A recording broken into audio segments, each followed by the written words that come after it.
please. Perfect. Okay, yeah, hey, thanks a lot, Tim, for the introduction and getting us started off this morning. Kevin Lawrence here, really looking forward to this session on virtual meetings. As I've got in the subtitle, it's the same human glitches, just amplified.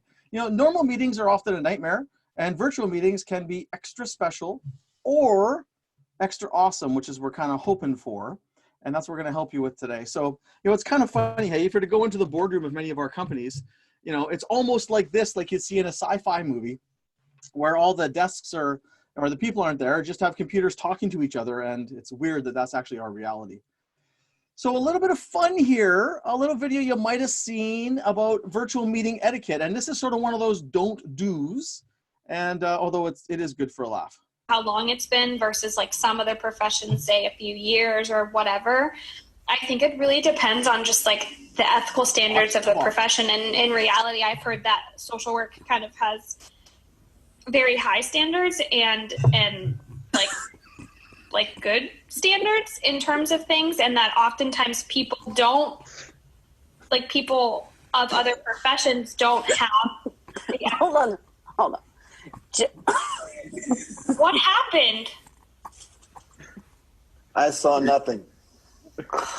Oh my God. Poor Jennifer. I got it. We've got one person saying this would be so traumatizing. Nothing. Keep going. So, who wrote the policy or the instruction manual to switch off your video before you use the restroom? The thing is that we are wired for normal meetings or conference calls where you could probably get away with that stuff. And by the way, it's one of my horrors when I do just even keynotes or workshops when I'm mic'd up. You've heard the stories, and there's some other funny videos out there. One of a particular city council member that didn't remove their mic or turn the mic off. So the main thing is that we're wired to do meetings a certain way, and now we kind of have to learn and be more sensitive to certain things and just make our overall meeting skills better than they are today. So my gosh, that makes me laugh like crazy. We could watch it again. How long it's time. So the point of this all in today's meetings are a serious discipline in the best of times.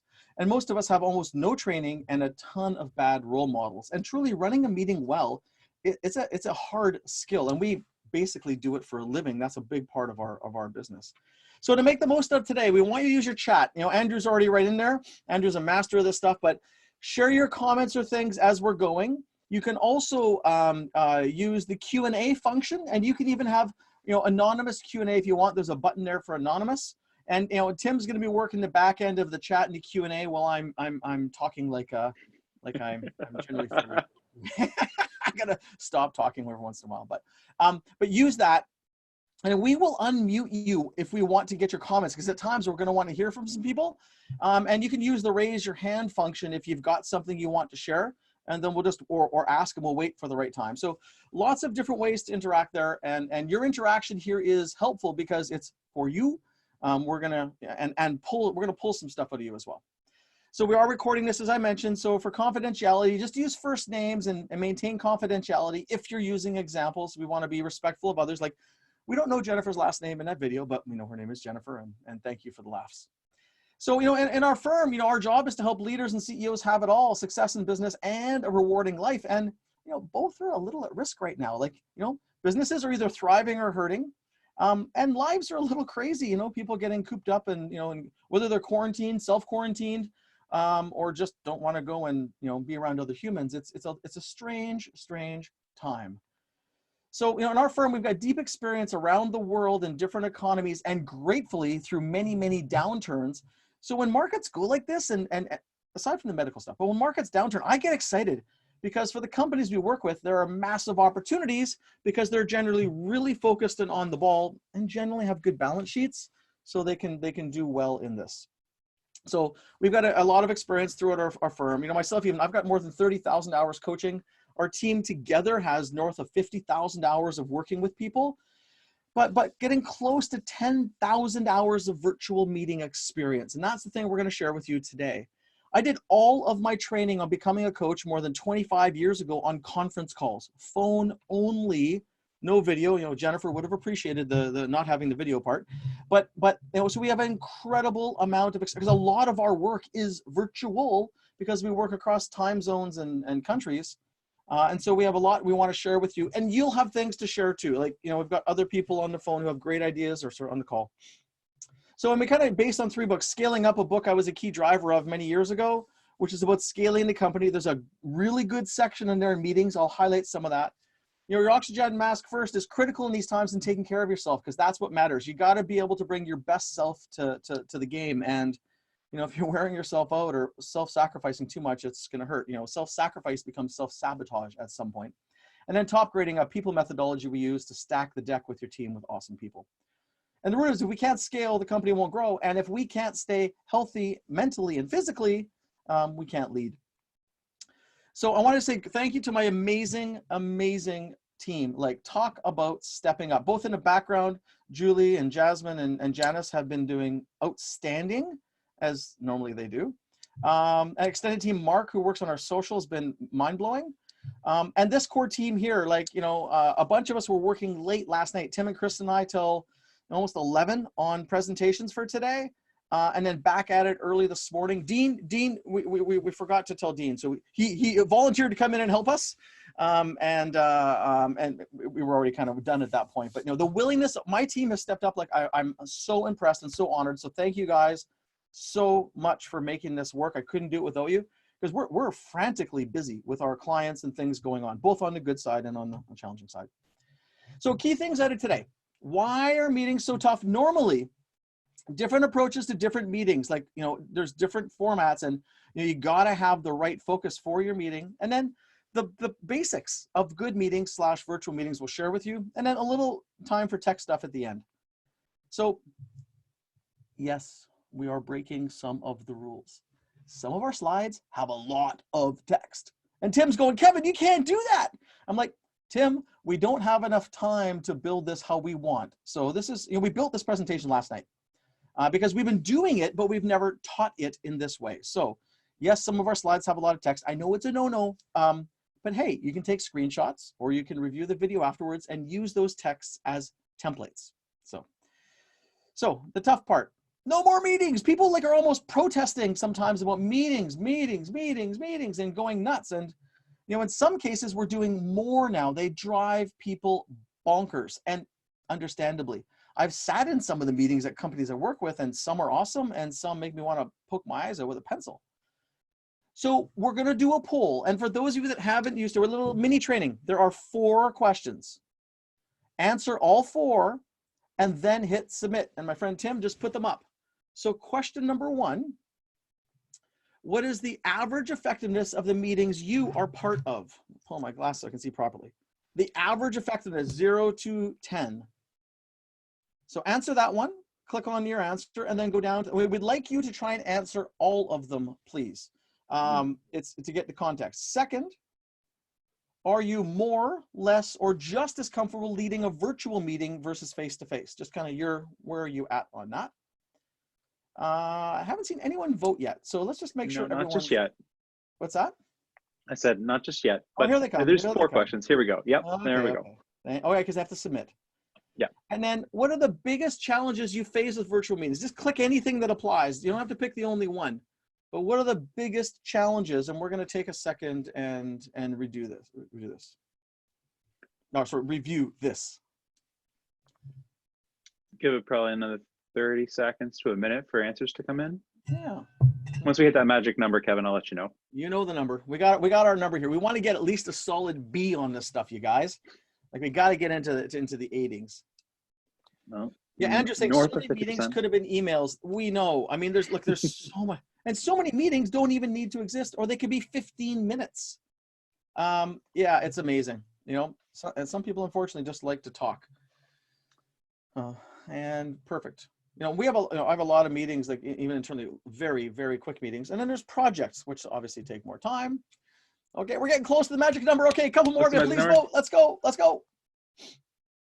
And there's you know, I had a great conversation with Andrew. I'll tell you about him a little bit later, but about meetings yesterday. And so we're gonna have a couple prizes for people that contribute the most today. People that are really, you know, in there and adding value. Okay, I'm at a B, Kevin. I'm going with it. Are you? And I see David Singleton. Great to see you here, David. I think David. All right. Question. All right. We got it, Tim? David, we'll come back to you in a sec. Okay. So the average effectiveness of your meetings, you know, what we see here on the screen and is about 30% is 7 out of 10, and 26% is 8. So combined, you know, 56% of your meetings are 7 or 8 out of 10. 2% of people say that their average effectiveness of meetings is 10 out of 10. When we get to effectiveness, that person needs to share, even the person that's at a 9. So great. And Tim, we'll grab that data later. Yeah. So are you more or less comfortable leading virtual meetings? 11% or more. A third of you are less comfortable, and half of you are about the same. That's interesting. So for the less comfortable, we'll give you some tips. And what percentage of meetings does everyone have their cameras on? It's a little bit. It's all over the map. A little bit. Some say, you know, a third of you say, you know, 0 to 25%. Or 25% of you say 76%. You know, we have a belief that in these virtual meetings, cameras are critical as long as bandwidth allows, because then you know people are paying attention. We do have a little secret we'll tell you about paying attention, and actually let's just do it for fun. We'll do it for fun in just a second.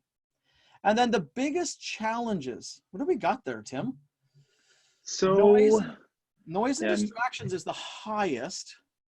But keeping people engaged is up there as well, Kevin. And the tech, you know, not unfamiliar to hear tech coming out. Yep. Nice to see though, managing conflict is real low. And professionalism, 9%. That's awesome. Wow. Then you haven't been in some of the meetings I've been in. Yeah. Okay. Cool. So did you want to go to David? Yeah. Let's just finish this. Anything here? So I think we're going to be touching on tech and platform and internet. The unfamiliar and uncomfortable, we touched on that. Managing the room, will be on that. Noise and distractions, we're going to be all over that. We got some tips there. Keeping people engaged, we're on that. Talking to people, we're on that. Yeah, great. Okay, David, yeah, let's go to David. He's got a question and then we'll move on. So David, you should be allowed to talk, and and you're unmuted. Hi, Kevin. Hi, team. Kevin, great to see you yeah, again. David, you too. Very good to see you. And I know we worked together a while ago over in Dubai, where I am at now. And it's interesting. I've been talking with associates and clients here about the power of virtual meetings. And I remember you always taught us, Kevin, you know, about the time of the meeting. It doesn't have to be a 1-hour meeting. And this is the conversation I've been having here. They said, we're blocking our diaries out into 1-hour meetings. And I said, well, what about a 15 or 20-minute meeting? What about a half-hour meeting or a 30-minute meeting? Who needs to be at the meeting? And it seems you have these big screens. They're like jigsaw puzzles with all faces in them. And it seems that we've kind of reverted back to where we were 10 years ago, where everybody needs to be at meetings. Everybody needs to have a 1.5-hour meeting, and we don't. This is a time where we could be so much more efficient with our time. Yes, you're absolutely. And one of the things, David, that we could have people understand is sorry, you can understand is that there's different meetings for different purposes. A lot of people are desiring social meetings and times to connect. Yeah. And they're building that into their work meetings, because a lot of meetings could be 15 minutes, but people want to chat and how about this and feel connected. So a lot of our clients are doing a great job at having just social meetings. And for example, they're having coffee breaks, like a 15-minute, let's just chat. They're having interactive lunches. They're having beer Fridays where people crack a beverage of their choice and sit and chat. They're having video game competitions. So they're building in the water cooler social time so they could strip it out of the core meeting time. So David, thank you very much for that. And thanks to also to the other David, helping us to abbreviate names and say David S. I got excited. I haven't talked to David for a while. He's an exec I worked with and we had a lot of fun together in the Middle East. So great to see you. All right, so what I'd like to do, if you want to just pop into the chat here, some examples of why your meetings can be so painful. What specific things, like we have people who tend to do this or a challenge with that. So if you want to pop into the text there and say some of the biggest pains, specific scenarios that you see, whether it's one time or again and again.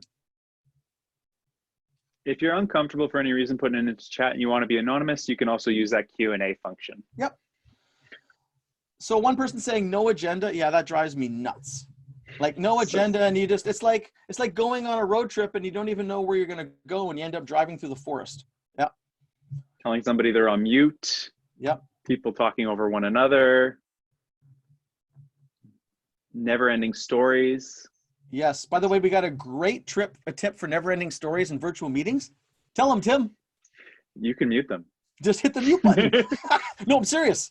I think it's a great strategy. Yeah, a few slides, all text. Yeah, that we're gonna violate that one a little bit. Fully dressed. Yeah, it's like dress for the meeting, you guys. Like if we're having casual pants, time, right? you can be in your hoodie. Now you don't have to be wearing a jacket, but like yes. Yeah, one-on-one conversations that should be handled elsewhere. Andrew's on. I'm gonna pop into the Q&A here, Tim. Yeah. No time blocks. Yes, thanks, Isaac. Where people actually, we've got 30 minutes for this discussion, or 20 minutes, or 10, or 8. Off topic.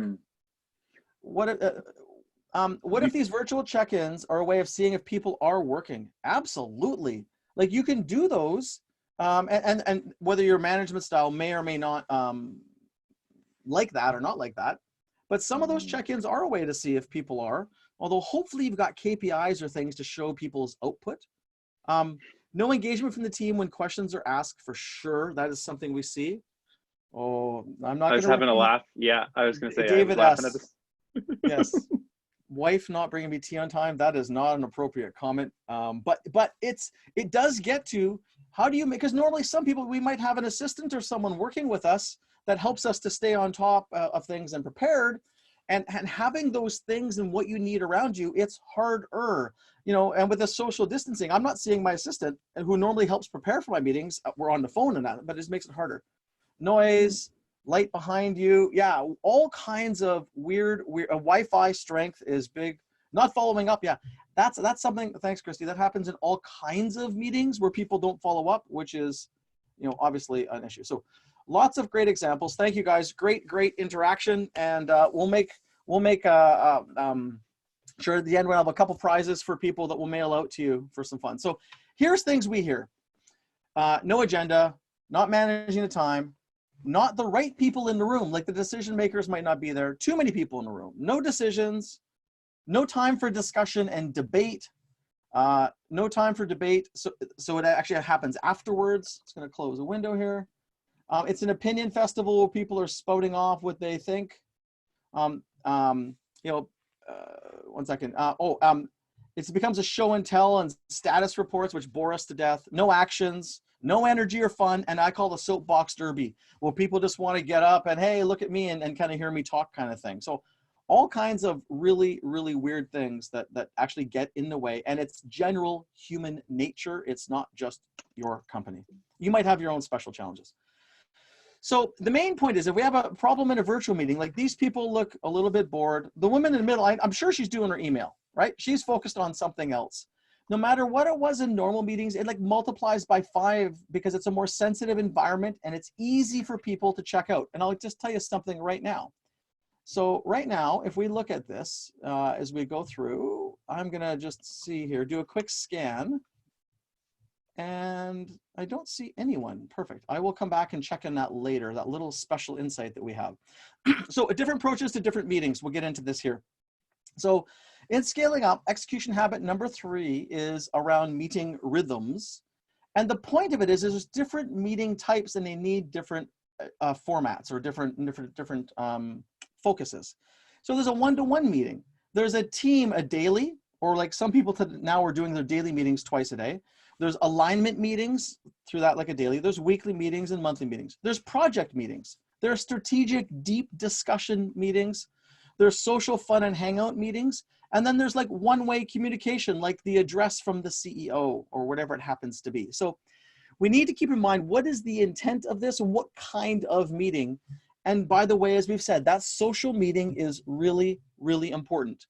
Not just to strip the social out of the meetings, but for people's mental health. I mean, people need some of that. They need to just chat and talk a lot more about what's up in their world. And maybe it's just a distraction. So in scaling up, we had 4 things. All employees are in a daily huddle. Everyone has a weekly meeting. Mid-managers learn each month. And quarterly, we replan as kind of a base. And the idea of these meetings, the daily is 5 or 10 minutes in my books, where we just get people aligned and in sync. Hey, and I'll show you the agenda in a minute, but they're super important in crazy times like today. Once or twice a day, ideally. Weekly, 45 to 90 minutes, just keeping the team on track. It's the regular team meeting. And how a team can be managed without a weekly meeting, I don't know. Monthly, 2, 4, 8 hours to be strategic. And then quarterly, a day or two to how do we do on our plans and reset. Some companies are moving the quarterly to the monthly and recalibrating their goals if their business is changing real fast. So the idea of the daily, if you're not doing, it's like what's up, i.e. what's going on that other people need to be aware of. And you just go around the room and hear from each person. If you've got 7 to 10 people, that takes like 2 minutes or 3 minutes. Daily metrics, what are our numbers we're watching? And then where are you stuck? Is there something that you're stuck on that one you might resolve yourself, or you might need from somebody else in order to have a great day? It's so simple and powerful. The secret is you cannot problem solve in the meeting. Otherwise, your 9-minute meeting becomes 29 and people get exhausted by it. So incredibly powerful way to align your team in these times. Highly recommend it. Most of the companies we work with do this. And it's the time to start. If you're not doing it, now's the time. Because people are open to connection. People are open to a lot of things they would not have been open to. Like Tim and I have been having a debate for a while about a software platform he wants us to use. Man, we were going 137 miles an hour. I had no time to switch platforms. But now when we're up late every night collaborating on our next presentations that we're doing for clients or like this, only one can work on the dock at a time. So now he mentions it again this morning. Nice move, Tim. In the middle of us being rushed to get stuff done. And I'm like, yeah, you know what? That's a great idea. Let's talk about it tomorrow. Because of the additional pressures or change, people are much, much more open. And a daily meeting, it's a great time to bring it to life. And Scott Tanis, when I did Scaling Up book, I interviewed 50 CEOs around the world. And the daily meetings was a big part of a lot of their success. But Scott said, in his company, they used it. Roger Hardy, a guy who founded a local Vancouver company called Coastal Contacts, he said for him, it was like brushing his teeth. He didn't realize how valuable it was until he stopped doing it. And that's how he looked at his daily meetings. Scott went on to say he's got one of his daily meetings that is his most important daily meeting. And that's with his wife at home, because at that point he was traveling a lot. He since became a senator here in Canada.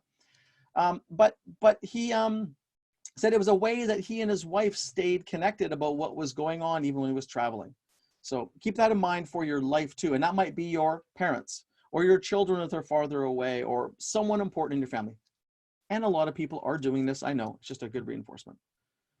So the challenge to you with if you aren't doing a daily meeting, who should be on it? Where will it be? Like which platform? And then what's the time? And I challenge you to start it off. It's insanely powerful. You can reach out to one of your coaches if you want assistance on it. If you're doing them already, consider twice, or in some cases, 3 times. One company, kicking off the morning, little lunchtime, and then an afternoon to help with the social and people feel connected, and also to keep their team tighter, as some of you mentioned, to make sure that they're actually working. That wasn't their intent, but you could consider that. But the one I want to talk about is the weekly meeting or the project meeting. This one gets bastardized like crazy. And here's why.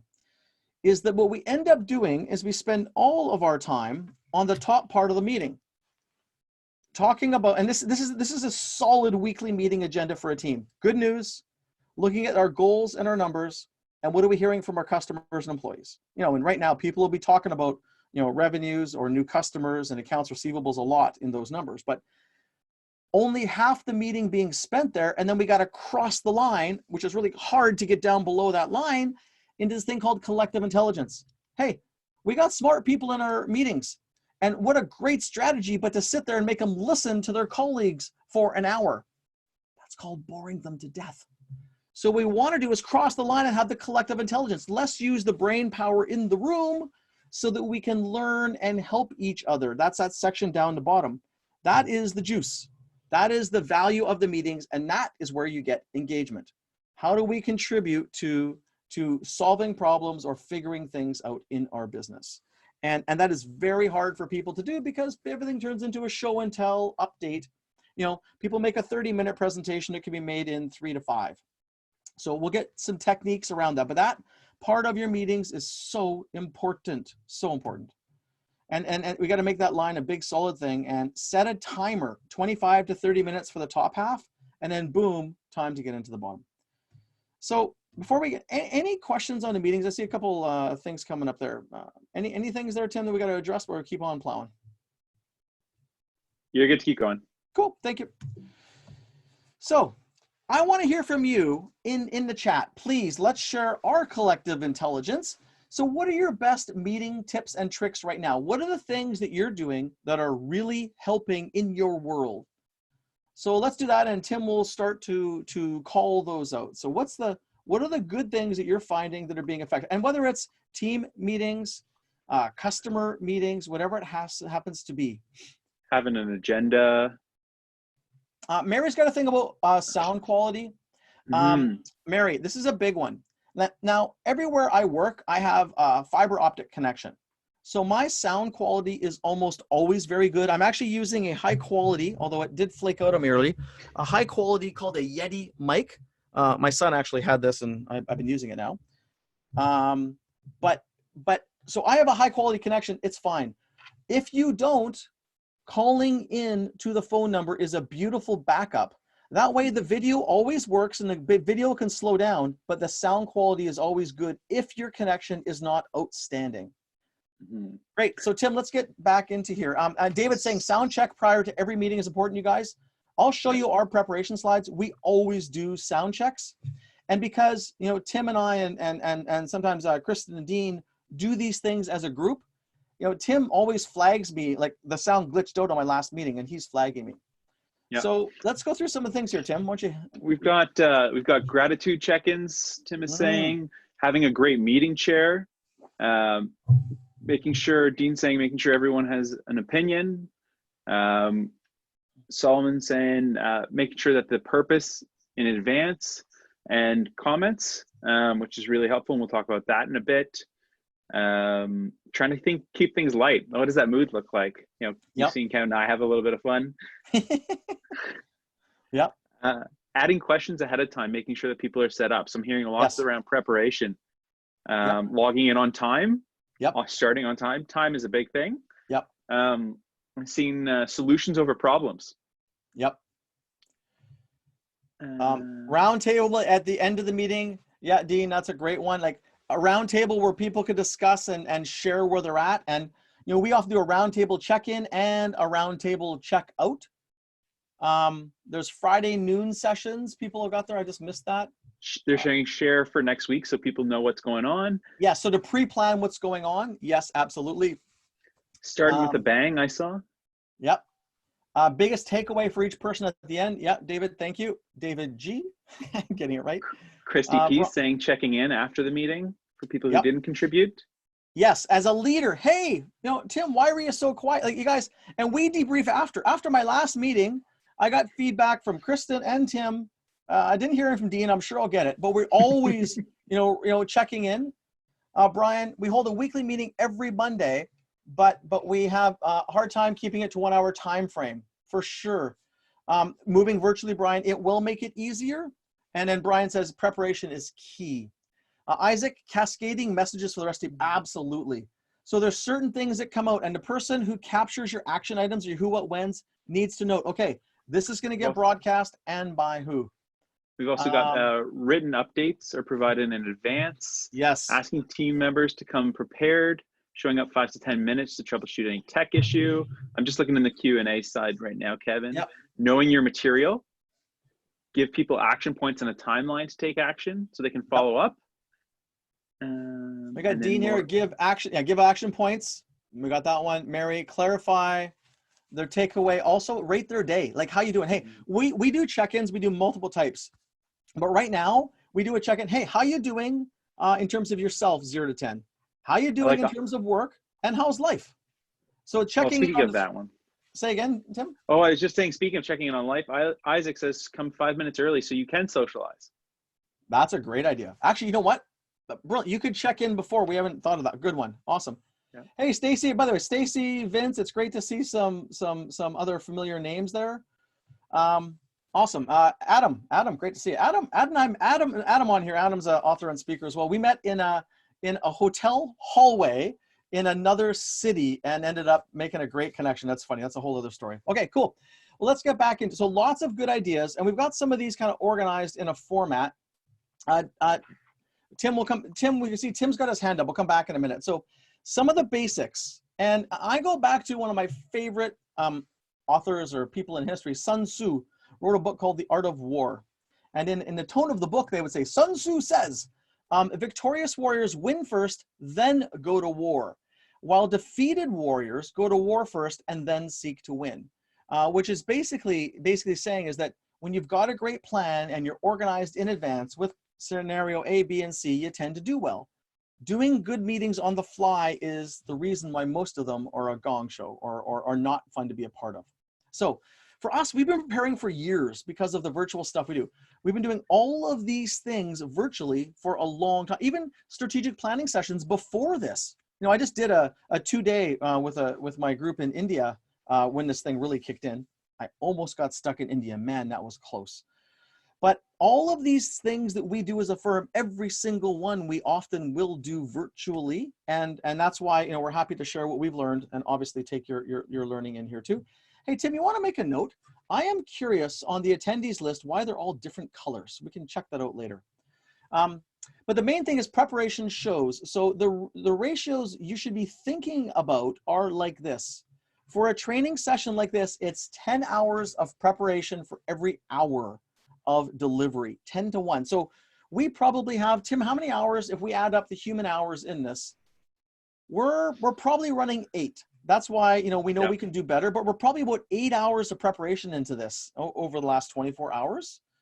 Communication, a CEO or leader out to their team, you know, it's often 5 to 1 or 10 to 1. Like you'd spend, you know, an hour on it to deliver a 5-minute message by video or conference call. Strategy meeting, sometimes 3 to 1 or 1 to 1. You know, we put a lot of pre-work in those. Weekly team meetings 1 to 1, a project 1 to 1, fun meetings 1 to 1. Like, what the point is, if you're not preparing well, you're not leading your best.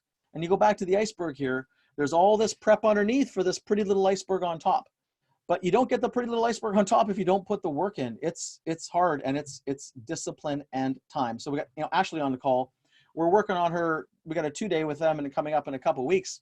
You know, we had a pre-meeting last week. We got a test call this week, and we'll probably have another one.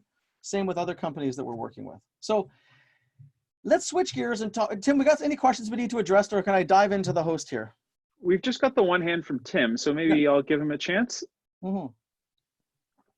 Tim, was there something you wanted to ask or share? He might have just forgot that his hand was up.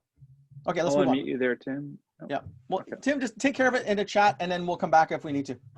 So as you've identified, and you guys, you can take screenshots of this, or you can review it in the webinar later, or we can send you some of these slides if you want. But the agenda needs to be aligned to what you want and circulated up front, sorry.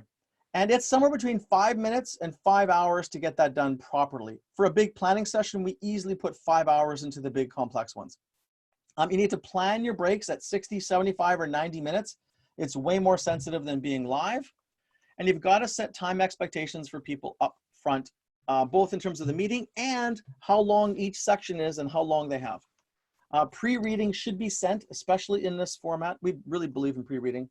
Expectations communicated, that you should be on camera, our belief. You make up your own choice. What they should do in terms of preparation and etiquette, which we'll share in a minute. Testing your technology, especially if there's people who aren't tech savvy, someone helping them to make sure they're comfortable. And even on the platforms, like testing the platforms. Like we've got somebody else who wants to use Teams instead of Zoom. We're Zoom nuts. But now we got to spend a bunch of time testing Teams to make sure we are masters of it.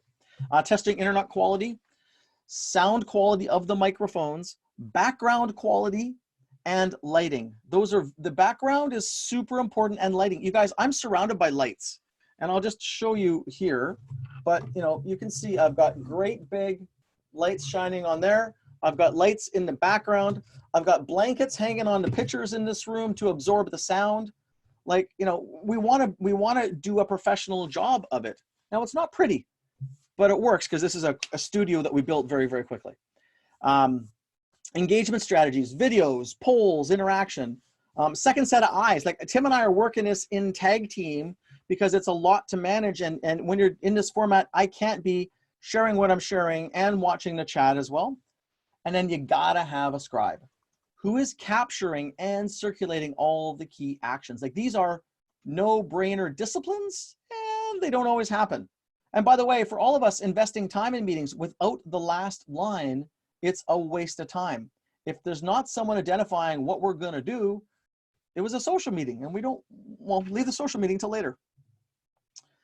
The day of, making sure all docs are loaded. We do not want to wait for you to find a document. We do not want to wait for you to look for it. We do not want to wait for it to download.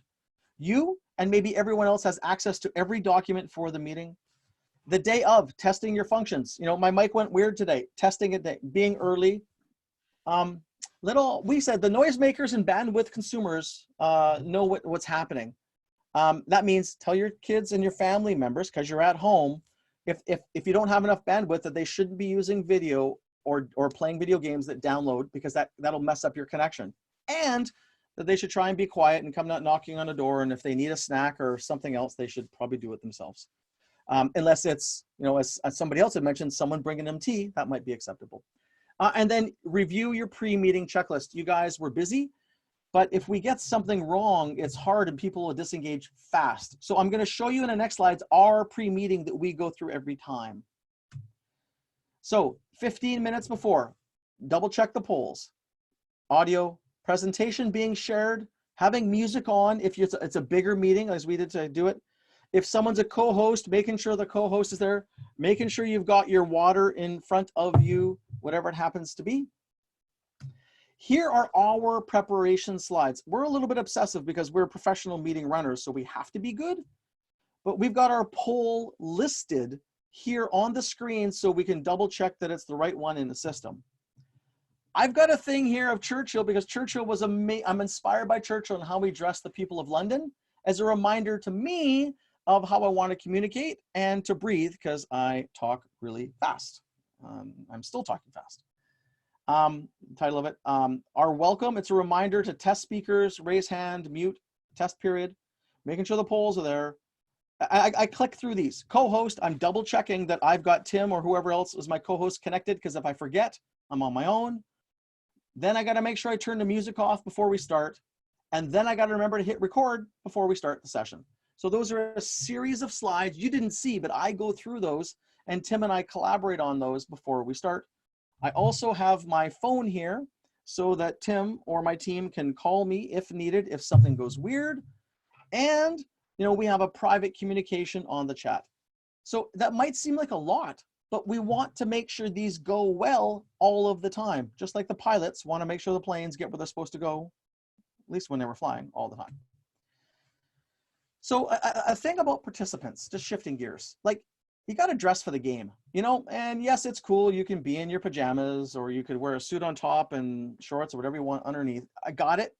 But you got to be setting into the right context. That's not, now, if you have to work in your bedroom, cool. Set up a desk or set up something appropriate. Set up an old table, set up a crate with a board. Don't care. But here's the thing for participants. And yes, people are more forgiving. But professionalism matters in a lot of cases, both internally and externally. I'm not saying you got to be wearing a suit. Just, you know, I think professionalism matters. So dress for the meeting, review the agenda and pre-read. And because a lot of this stuff is a normal meeting stuff. If presenting, plan to stay on time and key points only. Don't go off in the toolies. Slow internet, we've already covered that. You know, tell your spouse or kids to get off it and have a phone as a backup, as we already talked about. If you know your connection's glitchy, call in and use the video to visually interact. Close the door, remove the sound. Appropriate background, make sure that it's not distracting and politically correct. If you've got some weird art behind you or, you know, really religious things behind you that might not be appropriate, that's your own call. Some people might want that, but think about your audience with your background. Mute when not talking, it's a basic. Turn off your notifications, please, because nothing worse than when someone's presenting the dings or you see the notifications sliding up their screen. Those are not things we want to do. Build in time for breaks. We've talked about. Stay off email. Big brother is watching. So there's this really cool function in Zoom, and I don't know if it's on webinar. Does it work on? It's not on webinar. What's that? No, So- sorry, Kevin. Yeah, darn it, you guys. So in Zoom meetings, we have a configuration. I can tell when people are doing, I know when you're doing your email. Tim, our Wicked Smart guy here. So there's a setting and it shows a little clock, like a little round analog clock beside their name when they're in a different window doing something else. So yes, we can watch you in meetings, and Tim can tell you more about that after if you want. It's very, very helpful. It also could mean that you're not doing a good job running a meeting and you're boring people, or people just don't pay attention. And then buddy people up with a non-tech savvy person. And don't forget to smile. We got a funny thing we do in a group where we actually send screenshots to each other of the bad faces we sometimes make. Because some people, when they're sitting listening, they're like this, right? And some people, like Julie on our team, is always smiley and happy. But you're on camera and you're making an impression on people. So don't forget to look at yourself and have a pleasant face at least. It's important. So Tim, I just want to pause there before we go on to some other basic etiquette. And we got a bunch of questions there. I want to just address some of those things here. So some of the questions are just, people are generally loving the routines. They're liking the ideas. We've had a couple questions around, are we going to be sharing the slides? I've let people know that we're going to be sharing the webinar online, so they'll have access to it. Yep. Lynn's saying, I'm taking screenshots. I'm paying attention, I promise. Thanks, Lynn. That's hilarious. Please do. And share this stuff, you guys. We believe in abundance and sharing a lot of stuff. There's one question from Isaac about what's the etiquette for file sharing during the meeting? Isaac, what do you mean about that? So I will share one thing. When you share, you should only share the file. Don't share your whole screen because it'll be distracting and potentially embarrassing if you get, personal texts coming in or something.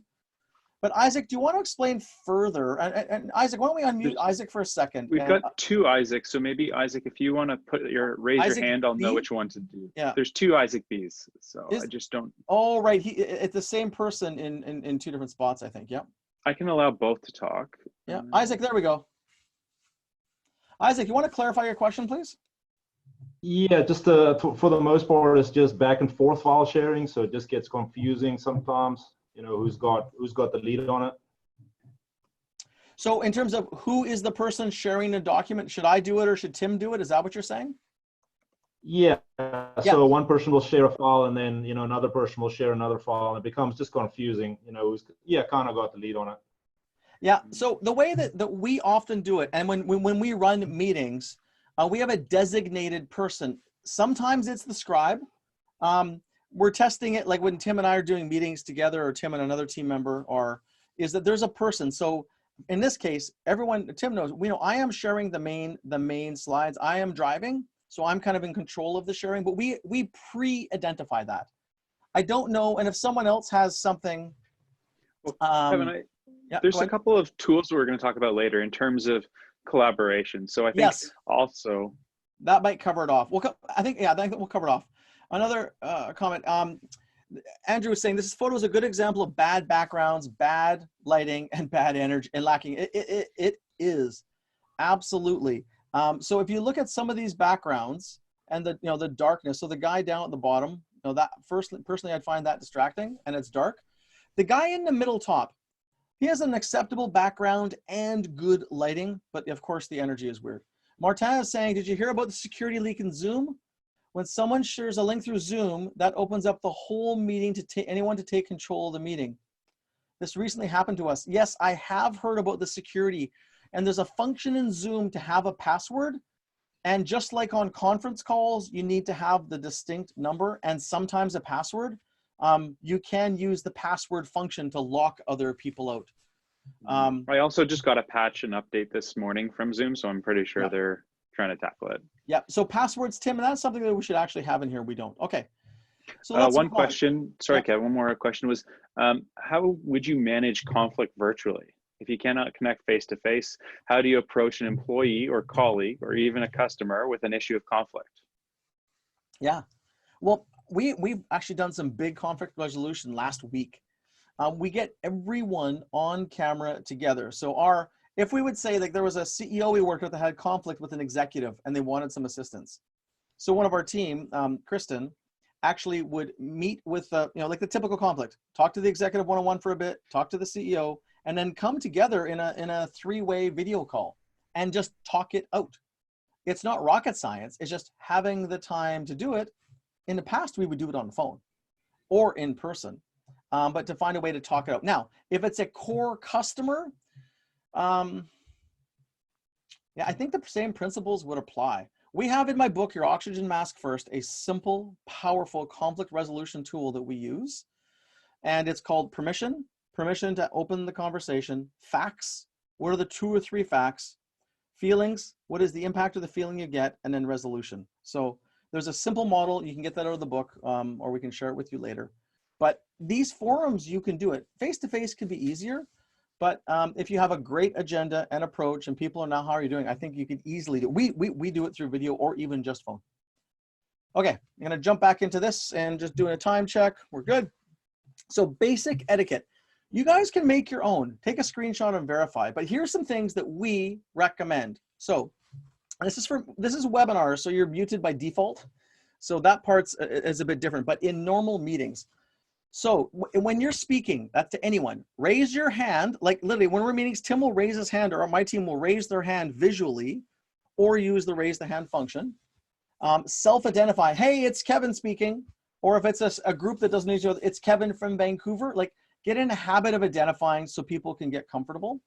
And then speak in headlines. Like some people want to tell you like the history of the world, but you got to be succinct and be prepared when speaking. Presenting, plan to stay on time and a timer. If you've got a present, so we've got a group we're doing a planning session for in May.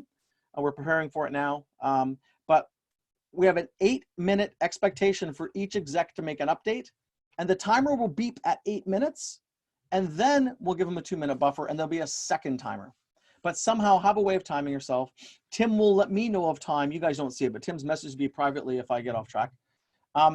Make it fun or interesting at some point. You got to enjoy and keep the energy up. Turn off your notifications as we've talked about, and share the document only as we've said. We don't want to see all the other distraction on the screen, just the doc. If you're listening as a participant, write down your questions, whether it's in a chat or a paper so you stay engaged. Stay off your email. You're going to get lost, and then you'll be, oh, I didn't hear that, and people have to repeat themselves. And if you have to leave early or something, tell people up front, hey, I got to leave early. And then you can either quietly check out or just say, hey, I'm out, guys. And if it's a discussion, and the discussions are a key point, you got to ask a very clear question and think that through. Circling the room for thoughts is absolutely critical, where you just go through, because otherwise the loud voices will dominate. And it's the quiet voices that are often thinking and have beautiful insights. So literally go through. So our last one we did this morning was a meeting. And then Tim would just run through the entire list and hear from each person one at a time. As I was facilitating, he was driving that. And then if it's a discussion, summarize what do we agree to and what is the action. So, you know, Kirk, one of our CEOs we work with in a healthcare company, his is always, okay, what's the decision? What's the action? And just driving that and having the scribe grab that. So any questions on this basic etiquette, you guys, it's not rocket science, but it's a discipline that we should have in our normal meetings, but it's hypersensitive now. Tim, we got anything there we got to address? You're good. Beauty. Okay. So the actual meeting itself, now we're into it. That's just setting the stage. Start strong, start on time. And you got to get people's brains fully into this virtual room and shake them off whatever they were doing before. And we got two things.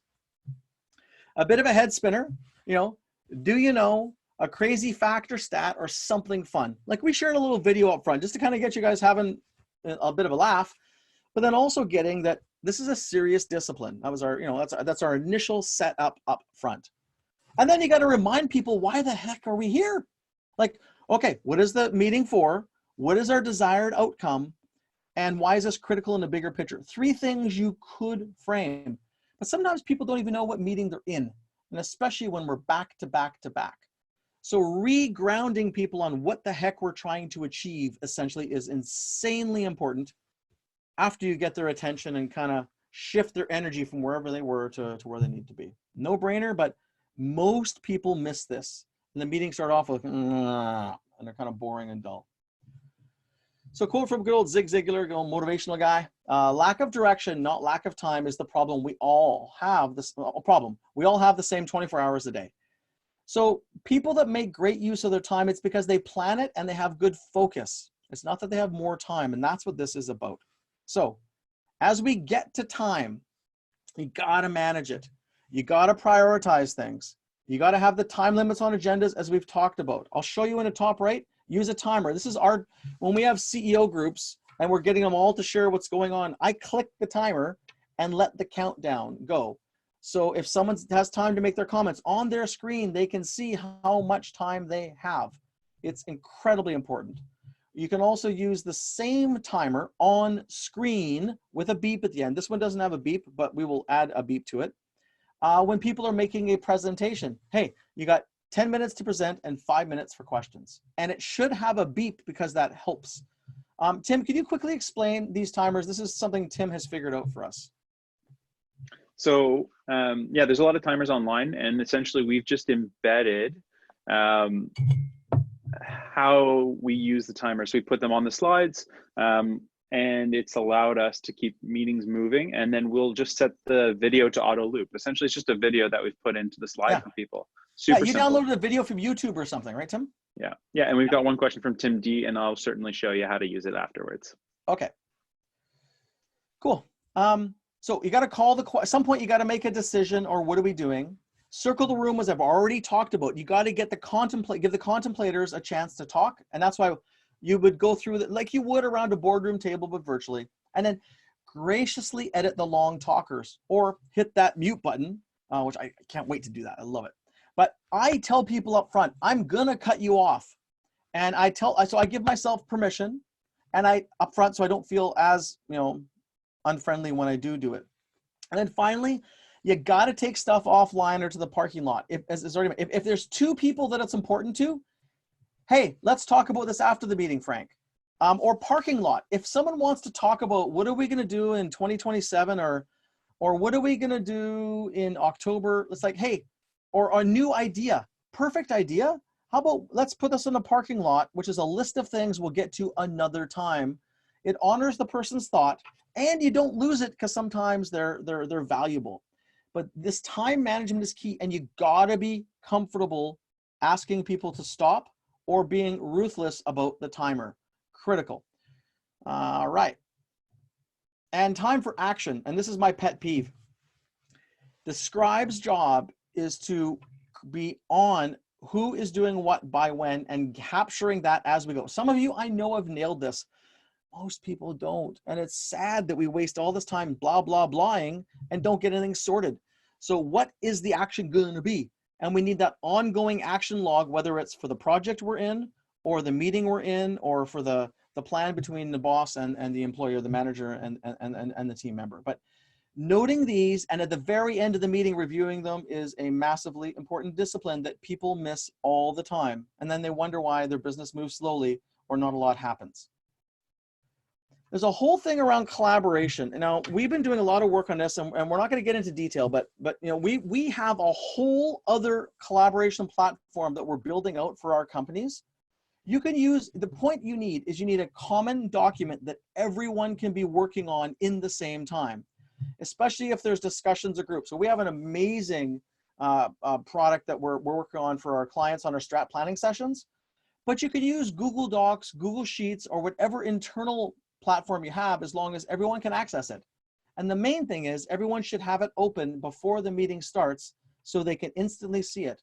And when you break people out into groups like we can do in Zoom, you can have breakout groups, or when you other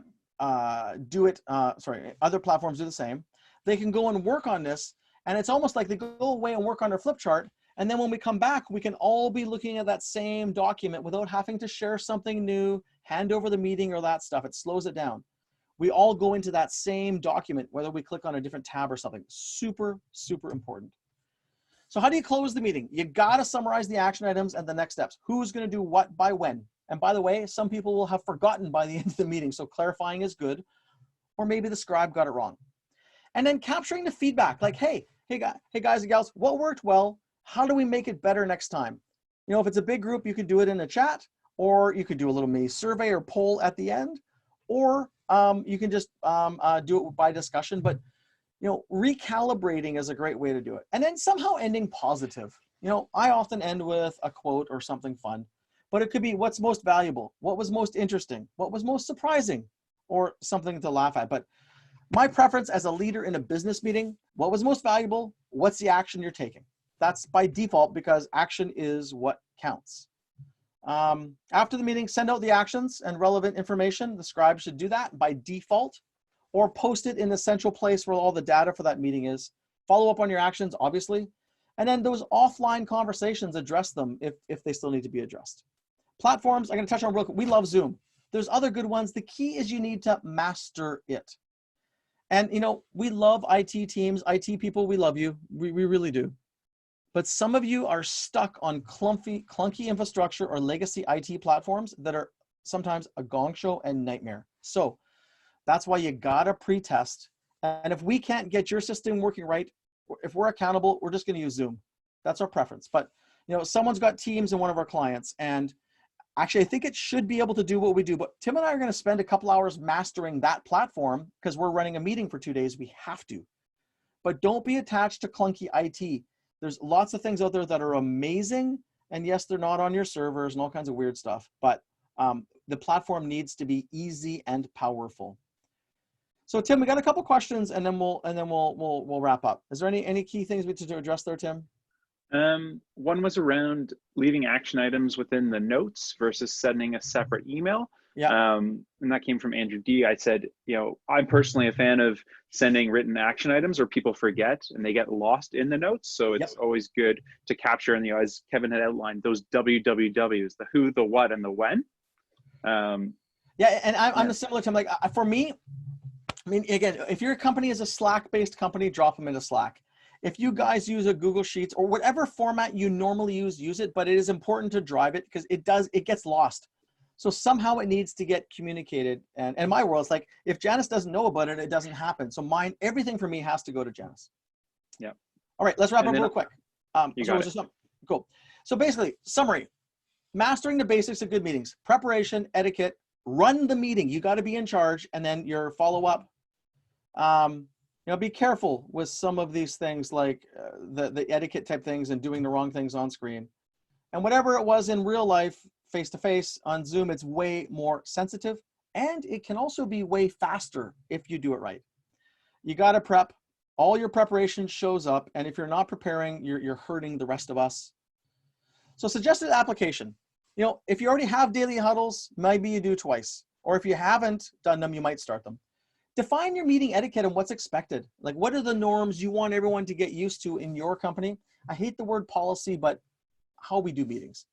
And then what is one thing you could start or stop doing to make your meetings twice as effective? Don't do everything here, you'll bury yourself, but what's one or two things? And then share that with your team before your next meeting. So, final thoughts. Here's a quick little clip for a little. Sí, la parte de CISAL ya quedó, ya solamente tenemos que registrar autonomía curricular y el área socioemocional de los niños, porque esa parte está quedando bien. Perdón. Sí. So that's why you want to have a door. That's why you want to make sure you're set up well, your family or whoever is warned that, hey, let me do my thing so I can focus on. So, hey, we're going to hang on and do Q&A for a few minutes afterwards. I also wanted to thank Andrew D here. Andrew runs a virtual conference company that does virtual meetings. We had a great brainstorm around this last night, and I wove some of his thinking into this as well. One of the things that Andrew brought up a lot is you got to make sure it's fun. That's super critical. So Tim, who do you feel really shared a lot with us that we're going to send a mystery prize to today? I've got 5 winners, Kevin. 5. I know. So Andrew D. I'll get better at using the initials. Yeah. I'd say Tim D, Alicia V, David S, and Isaac B have been super engaged. Awesome. So if all of you guys want to send your physical address to Janice, we will do it for all 5. So thank you guys for your participation. You made it fun. And that's something I learned from Andrew. He goes, you got to find ways to really bring some more life. And that was a great tip from Andrew, amongst other things. He's a master of these as well. So If you need additional help, our coaches are available to help with around your meetings, presenting, or training if needed. It ain't rocket science.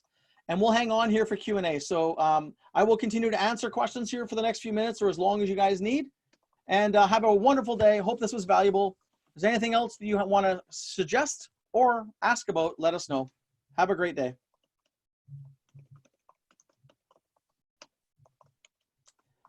So Tim, let's roll through a few more questions here. If other people, questions or comments, what do we got here? I got some pieces from Isaac B. So I've sent him a note just saying happy to help him offline. It's around some of the platform pieces. Yep. Thanks everybody. And then in the question side. Hey, Jamie, great to see you on the call. Yeah, go ahead, sorry. So one of the questions from Mary C is on Zoom with the PowerPoint shared on screen, as well as the person whose face is talking. So yeah, you can set that option, Mary, within it to share the different faces. Maybe next time we'll do a screenshot of how they can configure their window to give them what they want. That's Basically, a great idea. What buttons should you push? And we might even do, Tim, in our blog, a little Zoom tutorial, how to maximize it. You'd be great at doing that. Okay, awesome. What else do we, other questions? Other questions are, so Andrew D gets the death by meetings comments a lot. How can we get buy-in for the huddles? Well, you know, Andrew, it's kind of solved for you right now because people want to connect more. And it's a way that we can all stay connected and in sync because we don't see each other. Right now, I think the environment is going to give you the buy-in. It should be very easy to do it. And make sure they're a little bit of fun and they're under 10 minutes. And I think you should be fine. I think it's really easy to do right now, personally. Perfect. And then Mary C, you're also asking about a link for the timer. I'm actually just grabbing them off of YouTube. So YouTube has got some great timers out there, and you can embed them directly into your PowerPoints. So Tim, what we could do is that we could take a PowerPoint slide and send them a few timers, because what you just said sounds real easy, and I know it's not, because I don't know how to do it, and you do. So maybe we could just send it out to everyone as a little extra thing for them. Cool. Sorry, Tim, I'm making more work for you, but you're good at it. What else do we got here? Other questions? Hey, Jordan, good to see you. I didn't know you're there, Jordan. Hello to Jordan in France. Oh my gosh, I can only imagine what it's like there right now. All the best to you, Jordan. David had a tutorial about setting you for the session to start on time. Well, as you know, in certain countries, David, like as I know my experience in India and the Middle East, starting on time is a wonderful theory and hard to do, although some companies can do it. I'd be curious if you had a further question there, David. You guys are very welcome. Lots of thank you. You're very, very welcome. Yeah, any other question? I'm just scanning here. Is there anything else that we're missing? I could drop it. Anything into Q&A? Oh, Eliza, her address. Oh, yeah, I got that. Yep. She was one of the prize winners. I grabbed it. Perfect. And Eliza, we've got another client in your same city. Unfortunately, we're not there. We won't be there for a little bit. Andrew's saying, I think keeping it to 15 minutes. I have a lot of meetings that are 15 minutes, sometimes even 5, that can be effective. They're not, they're not brainstorming, but they're the kinds of meetings that you're, more tactical. Great. Any other questions? Anything else? Going once, going twice. There's a whole bunch of you guys, free answers. They might not be the best answer. Well, they'll be decent. But anything else you want to ask at this point? Hey, Chris, great to see you. You're very welcome. Man, there's a lot of people I haven't seen for a long time. It's kind of cool to see people here that are, see their names at least. Joanna, you're very welcome. Any other questions? Ask away. Tim's here. We got to jump into the next meeting in a couple minutes, but we are happy to answer anything else. And the recording. So we're going to send out. How long is a recommended break? About 3 minutes and 47 seconds, I think. No. Like, I think these days, like probably 15 minutes. Go back to the old coffee break. Like, working in these environments seems to be a little bit harder for people. Like it seems to burn more energy. For many people because it's new, but time to go get some fresh air, whatever it happens to be. So I'd say 15. That's what we've been aiming for. I think that's fair. And then Stacy S is also asking, are the polls set up directly through Zoom? Yeah, so Zoom has that functionality within the premium accounts, and has been a really helpful tool for us. Thanks for the question, Stacy. Yep, it's been really really effective. Because you can preload them as part of the setup of the meeting. Great. Any other questions? And you guys, we live in this virtual world, so anything else you can send us a note afterwards if you want, and we might. Andrew respond. D was asking about a chapter you had said to look at from your book, Kevin. Yes, it's Tackle Tough Conversations. I don't remember the chapter number, but Tackle Tough Conversations. Amy had a question for board meetings. Do you have the chair lead the meeting, or does someone else in management? Yeah, I would have the tech master. So in one of the groups in our board meetings, we have the CEO's executive assistant run it. Just hold on for half a second. I've got a call. Tim, you can continue. Yep. Yeah, Amy. So the question is just, as Kevin said, you want to make sure that they have the best person run it. It's not necessarily the person who's the chair. So facilitators typically have that skill set. Hope that answers your question. If it doesn't, raise your hand and I can open it up so you can have some dialogue with us. Awesome. All right, guys, I got to sign off. I got to get on my next call. Great feedback. You guys were awesome in terms of interaction. So thank you very, very much. Have a wonderful day. And we're here to help if you need some assistance. And Tim is our tech guru. Ashley, you're very welcome. Great to have you guys here. Talk soon. Okay.